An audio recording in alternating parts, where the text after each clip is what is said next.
Alrighty, good afternoon. We are kicking off Unit 7 with a quick discussion about Back to the Future. I actually don't think I've seen that whole movie, but what I do remember about it is that the professor in the movie had a DeLorean sports car, and he used that car to travel back in time. And so that's the car that we are discussing in this example. But it says after accelerating for 20 seconds, a DeLorean sports car has a wide range of speeds that it can achieve depending on traction. The distribution of speed follows an approximately normal distribution with a mean of 80 and a standard deviation of 7.7 miles per hour. So let's break that down. So first of all, we have this car. It's accelerating, right? And we are looking at its speed after 20 seconds, and there are some factors that might be affecting that, and the main one that it mentions is in this example is traction, right? So the speed that this car is able to pick up on asphalt might be different than it is on dirt. It might be different if the street is wet versus dry, right? And so think about what that would mean and why we're getting this bell-shaped graph here. So the middle of this curve is the mean, 80. Right? And that kind of makes sense that the mean would fall in the middle. But sometimes we're going to have speeds that are faster than that. Sometimes we're going to have speeds that are slower than that. But there should be a peak. Most of them should kind of center pretty close to 80. And that's why we're getting this bell-shaped curve. So when you see a bell-shaped curve and it is symmetric around the mean, that is what we call a normal distribution or a normal graph. Okay? And the way that we build a normal graph, and you've seen this a little bit before, is the mean goes in the middle, and then the next line over will be one standard deviation more than the mean. So since our standard deviation was 7.7, the next line on this curve is 87.7. 7.7 more than that would be 95.4, and then 7.7 more than that would be 103.1. And then we do the same thing in the other direction. We drop by 7.7 every time. And you know from the empirical rule that we discussed in a previous unit that about 68% of whatever it is that we're measuring, whether it be test scores or in this case car speeds, in a bell curve fall within one standard deviation of the mean. So the way I got that 34% on each side of that line is I split the 68% in half. Okay? We also know from the empirical rule that 95% of measurements should fall within two standard deviations of the mean. So the way I got these 13.5s here is I said, okay, this whole thing is 95, right? These two lines make up 68% of that. That leaves me with 27% to split between this piece and this piece. Okay? And then once we get past that line, we only have 5% left that falls outside of those two standard deviations. Okay, so with that in mind, once we have our curve labeled, it says what percentage of the runs will give the DeLorean a speed greater than 87.7 miles per hour. So here's 87.7. Greater than that would fall over here. And so if I add together my percentages from that side, that's 13.5 plus 2.35 plus 0.15, and that gives me a total of 16% that would be greater than 87.7. Okay? And so what we're actually finding with these percents is we're actually finding the area under this curve right here. So this is what's called a normal density curve. And the reason that we use density is density refers to how tightly packed together things are. So the middle of this curve is more dense because more measurements fall between 72.3 and 87.7 than they do over in the tails. So that 16% means I actually have an area of 0.16 over here in this part of the curve. Okay? So question number 3 says, what percentage of the runs will give the DeLorean a speed between 64.6, so that's this line, and 87.7?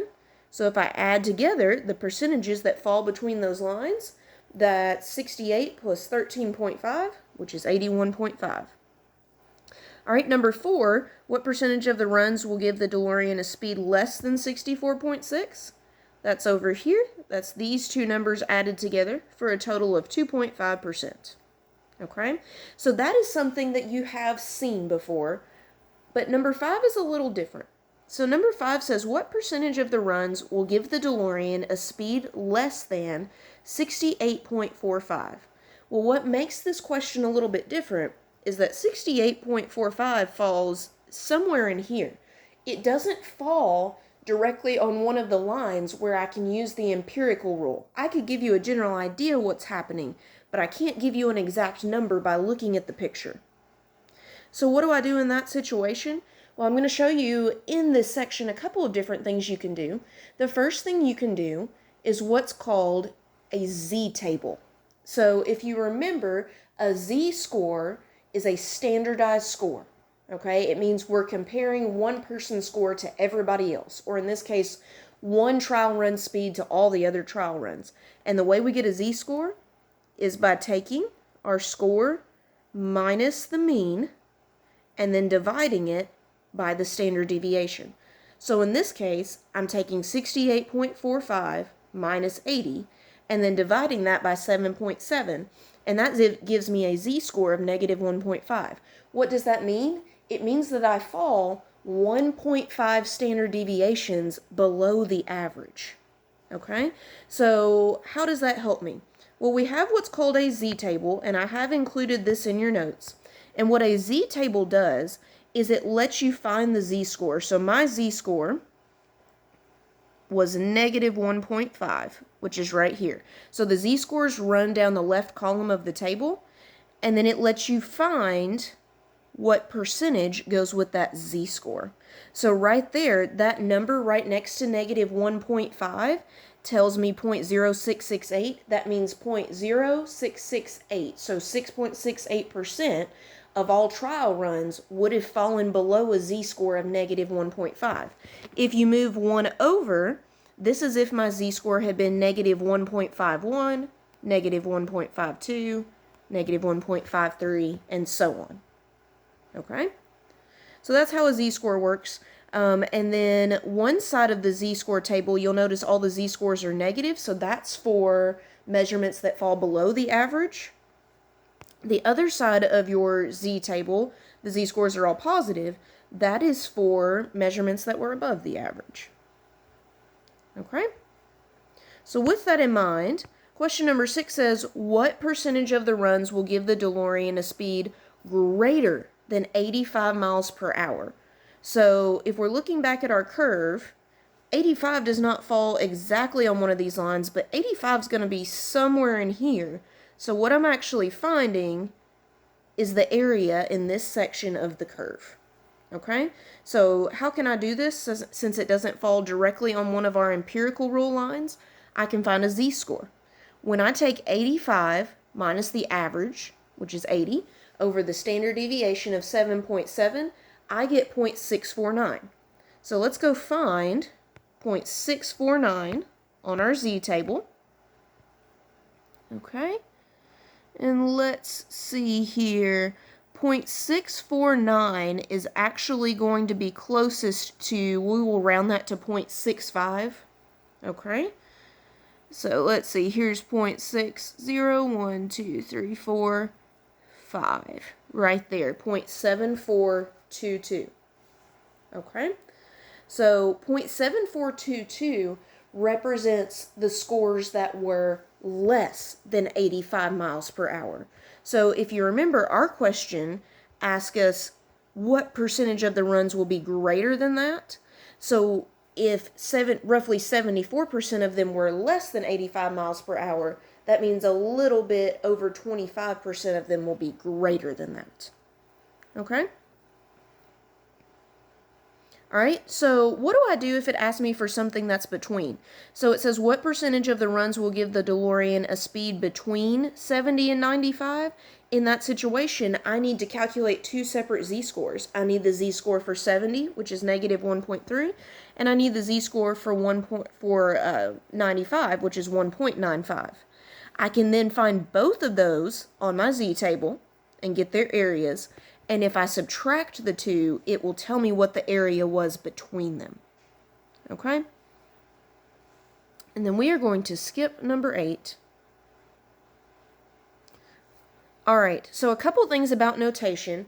Generally speaking, we use a capital N to stand for a normal distribution. And then if you see a couple of numbers in parentheses, that is a description of what your normal curve is going to look like. So the first number represents the mean, or the center of your bell curve. The second number will be your standard deviation, which tells you how far spread out your curve will be. And just a reminder, the z-table shows the probability that something is less than or equal to the number that you're looking at. So if you need something else, if you need greater than, you're going to have to do some subtraction there. Okay? So what could I do if I didn't want to, let's say, look at the z-table? Like maybe I don't have that with me, maybe I don't have it printed out, maybe I think it's just a pain. Let's talk about how this works.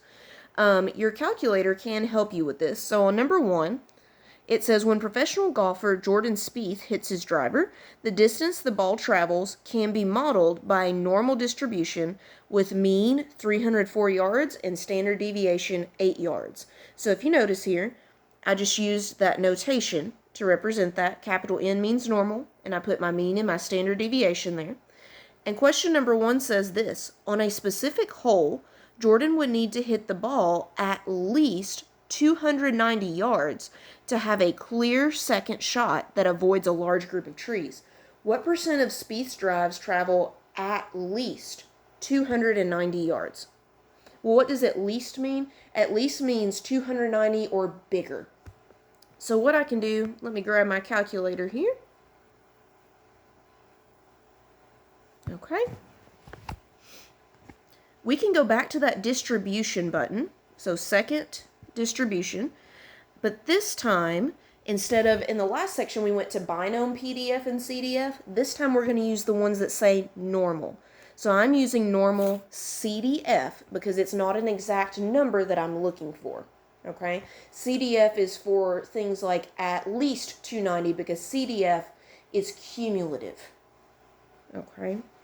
And it says, what is my lower boundary? Well, the lowest shot that he is able to hit and still have a clear shot towards the hole is 290.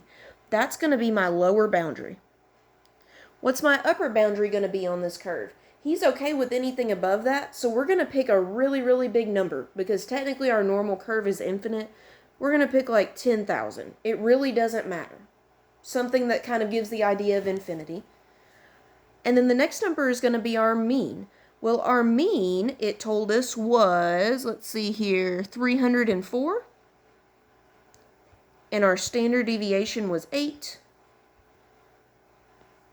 And boom, we paste that right in.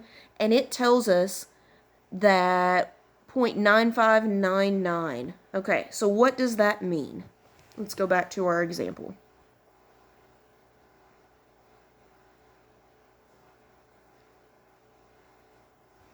Okay, that tells us that almost 96% of his drives travel at least 290 yards.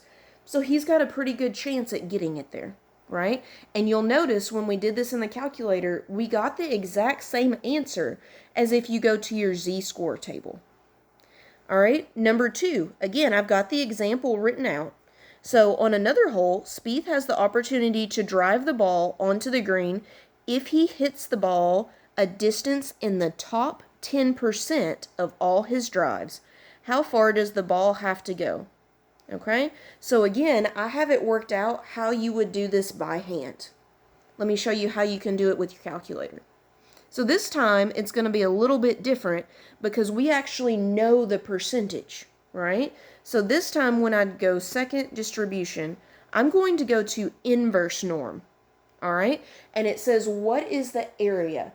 Well, we're talking about the top 10%, but our calculator defaults to less than.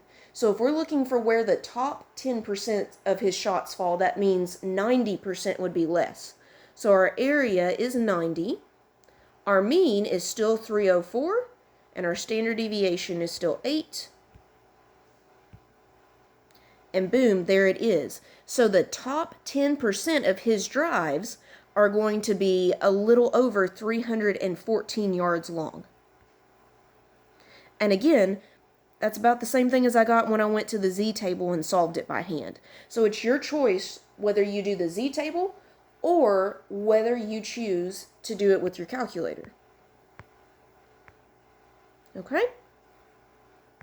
So I've got a few extra examples here in your notes if you want to look at those, and I show them both with the Z-score table and with the calculator. And you are welcome to go look at those. But there's a few specific examples I want to look at that have some vocab that you may not be as familiar with. So question number 1 says scores on an aptitude test were normally distributed with a mean of 34 and a standard deviation of 5. So if you scored in the 79th percentile, approximately what was your score on the test? So what do we mean when we say 79th percentile? That means that you did better than 79% of people. Or another way of wording that would be that 79% of people fell below you. So on the normal curve, what you're looking for is you'd be somewhere around right in here, and you'd be finding this area over here. So, or you'd be looking at that area over there. You are trying to figure out what that line is right there, what your score was. And so the way we find this is if we know the percent or the probability, we are actually working backwards. So we are using inverse norm to figure out what the value of my actual score was. And if I put this in the calculator, it will spit out that answer for me. All right, number 2, a normal distribution has a mean of 82 and a standard deviation of 6.4. Find the probability that x is greater than or equal to 71. Okay, so we don't know what x is, and that's okay. If I draw my picture, let's think about what we're asked to do here. This time, we are looking for a probability or a percentage as our answer. So what we know is we have a mean of 82, and whatever x represents, our score was 71. So it fell below average. And what we're trying to find is, what's the probability that someone fell above 71? Okay? So you're trying to find that area right there. So that is when we use the normal CDF button. Our lowest possible score that we're interested in is 71. And then technically the normal curve is infinite, so we just put the number like 10,000 or some really big number in as the upper boundary because we don't really have an upper boundary on a normal curve. Okay? And then the last two numbers are our mean and our standard deviation, and the calculator will spit out that answer for me.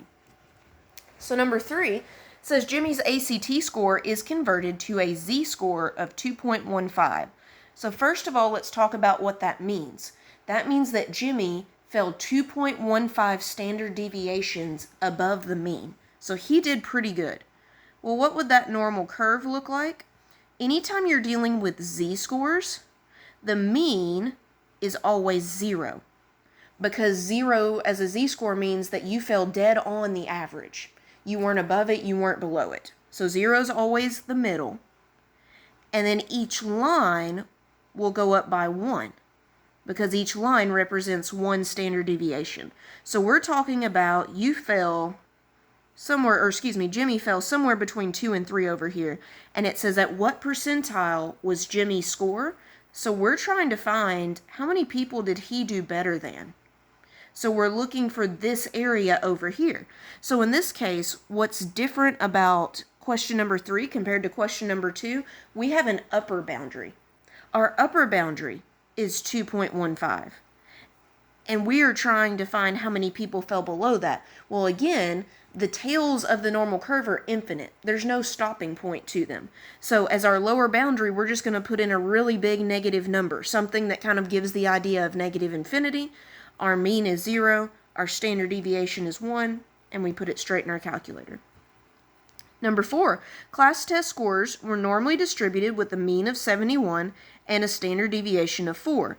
If 30% of the class scored better than you did, what was your approximate score? So this time, we know the percentage of the class.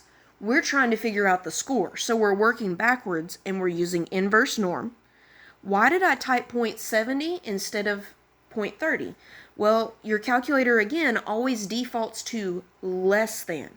So if you know that 30% of the class fell greater than your score, that means 70% fell below your score. And then again, we put in the mean and standard deviation.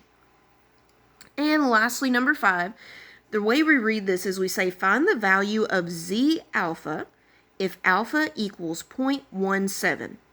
So first of all, Z there is referring to a Z-score, okay?